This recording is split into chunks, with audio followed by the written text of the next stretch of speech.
New decade, a new DC continuity, and of course, a new Superman. What did I do wrong? Nothing. Calm down. No! Why are you leaving me if I didn't do anything wrong? I don't understand. That's why you like me! While the idea of a Superman game sounds awesome, no company seems up to the task of meeting our ridiculous expectations of what it should be. This hasn't always been the case though. Superman has appeared in video games for a while now, some good, some bad, and some really bad. Okay, I actually don't hate Suicide Squad, but that's besides the point. Today we are going 3 for 3 on movie tie-in games, and we are taking a look at Superman Returns for the PS2 and the Xbox 360. Low-key, this game slaps. It doesn't slap very hard, more like a love tap. Ultimately, this game is like the Spider-Man games, isolating the side missions and swapping Spidey for Soupy?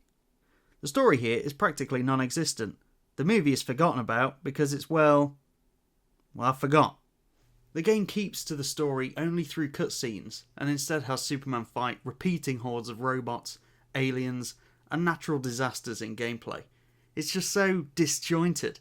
Like, you'll have cutscenes of Kevin Spacey being, well, Kevin Spacey. And then the game acts like it never happened, and then the game acts like it never happened, and is instead like, hey, want to lob a truck at Metallo? Like, sure, if it did follow the story beat for beat, you wouldn't have a very good Superman game. But then why make it a tie-in in the first place? I mean, in the movie, Superman doesn't even throw one punch. He catches planes and gets shot in the eye, which are all super cool, by the way. But, like this, doesn't seem like the film to adapt into a video game. In the opening hour of the game, you're on Warworld fighting Mongol. Why not just go from there? Have these super powerful creatures go after Superman after he ruins their special little tournament. The Warworld episodes of the Justice League animated series were really cool. But whatever, you're not here to listen to my crappy ideas. All that being said, the game does a whole lot right, and is very impressive for its time. You're essentially dropped into a Metropolis open world sandbox, flying around waiting for danger. Objectives will start when Superman can hear cries for help with his super hearing. A good way to introduce missions in a natural way that makes sense within the world. Instead of Superman being in danger, it's always the city, so Metropolis gets a health bar. This is such a creative way to get around the fact that Superman is essentially invulnerable. However, the fact that that's it is underwhelming. Throwing in some curveballs with kryptonite villains like Metallo or Luthor, or even magic villains, since Superman is also weak to that, would have added some nice variety, because then the player is all of a sudden in danger, and every hit matters at that point. Flying around the world is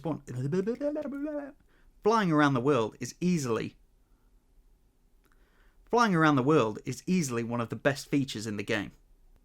You can sort of hover around to get your bearings, fly towards enemies or citizens that need saving, or fly at supersonic speed.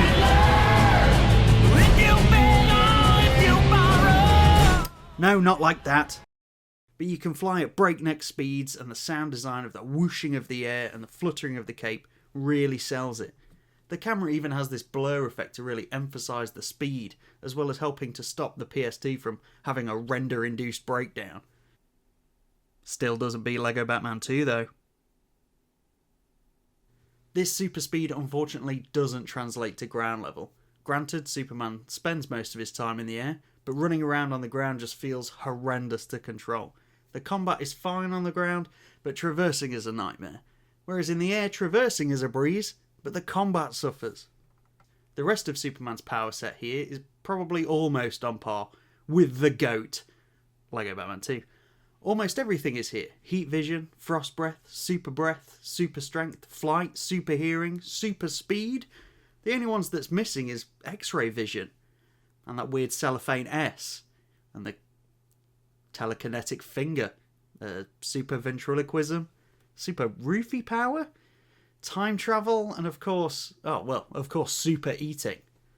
Yeah, Superman has had a few hiccups in the past 80-something years. The powers that are here are done quite well. Oh, yeah, done quite well. Mixing them up in combat with different combat. The powers that are here are done quite well, and mixing them up into combat does fulfill that Superman fantasy that we all have. No, the other fantasy, the power fantasy. Although sometimes the enemies can get repetitive, the ability to experiment with different powers keeps it somewhat fresh, especially when you find your usual methods not working on some enemies. While not fully fleshed out with destructible environments, you can pick up cars, trucks, and even the Daily Planet globe thing. Just a globe, I think. And launch them at enemies. This feels awesome, but is somewhat counterintuitive if you think about it. Save Metropolis by destroying it. Sounds like some Man of Steel logic there. Destroying the city and just being a super nuisance can be super fun though. I remember as a wee lad being an absolute sadist, grabbing civilians, taking them up to the top of the power plant and using my laser vision to make them dive off the edge. Since Superman can't kill the innocent, might as well make them kill themselves. This and just disrupting traffic if it hadn't already done that on its own. Well, boy golly was I impressed when I was given a mode dedicated to destruction, in a move that's far removed from the movie you can play as Bizarro. Here, you are given a time limit and a score goal. The more destruction, the more points. I remember this being way harder than expected and had me trying to create combos by throwing cars at petrol stations to create even bigger explosions. Oh my god, this attention to detail is fantastic. Look at that. Heat breath and frost vision. Nice one, EA. I think that's one of the very few times EA can be given props. What a fun twist on gameplay though. This would be like if the Arkham games allowed you to play as the villains instead and... oh yeah. That's the second time. We had a nice little chat about the bosses... We had a nice little chat about the bosses in Spider-Man and Star Wars. So let's see what the boy in blue has to offer. As mentioned earlier, the first boss we go toe-to-toe with is Mongol, who has looked better, if I'm honest. But I'd say this is a pretty good interpretation of him. He makes us fight a couple of his champions before facing him. Unfortunately, no Draeger. This is a good way to introduce the player to the combat mechanics, mixing up hand-to-hand combat with the air combat and some environmental stuff added in for good measure. Unfortunately, this is it. This is going to be how all the bosses play going forward. Now, I do have a huge blind spot when it comes to Metallo. My only exposure is from the Justice League animated series, and he's a proper little twerp in that. Here, though, you scrap him on the ground before he Gigantamaxes into a metal titan, which honestly goes kind of hard. Bizarro makes an appearance. He fits well thematically, being an opposite but an equal to Superman's strength and abilities. Again, he is a bit of a blind spot to me. I've always been way more into Batman's rogues gallery. But the final battle, Lex Luthor in a super suit maybe? General Zod making a surprise appearance? No, it's a tornado?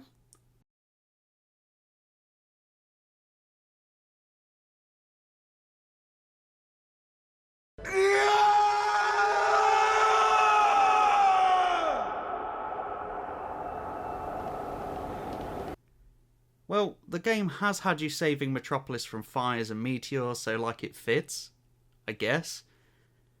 But man, I feel like we peaked with final bosses with the Anakin Obi-Wan fight from my first video, because since then it's just been stinkers. I mean, in the final cutscene, Superman has to throw this big island that Lex had made into space.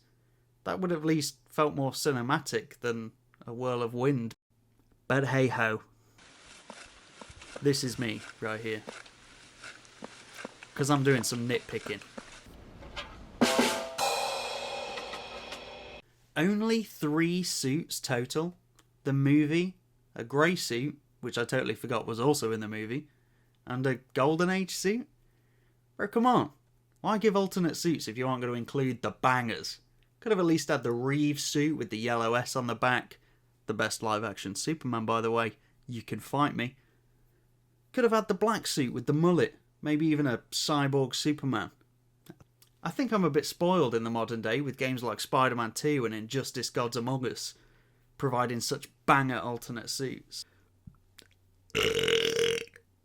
All in all, the game is a great experience. But it isn't a great game, if that makes sense. We exist in a time where fan projects are popping up all over the place. You have things like Unbeatable, this Unreal Engine 5 demo, this Homelander thing. While none of these are complete games, they look like fun experiences. And I think I'd throw Superman Returns in a bucket with them. Hopefully one day we will get the White Whale that is an awesome Superman game. And after so many leaks and rumours, it would be nice to know that something is coming. So if it is, James Gunn, pass these notes onto the studio.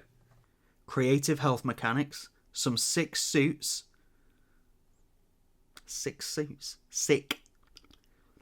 Creative health mechanics, some sick suits. Why is that so hard to say? Sick suits. Creative health mechanics, sick suits, the best powers, not the weird ones, and an original story that pulls from the greater lore. So, why are there so many movie tie-in games but only one song about the boys being back in town?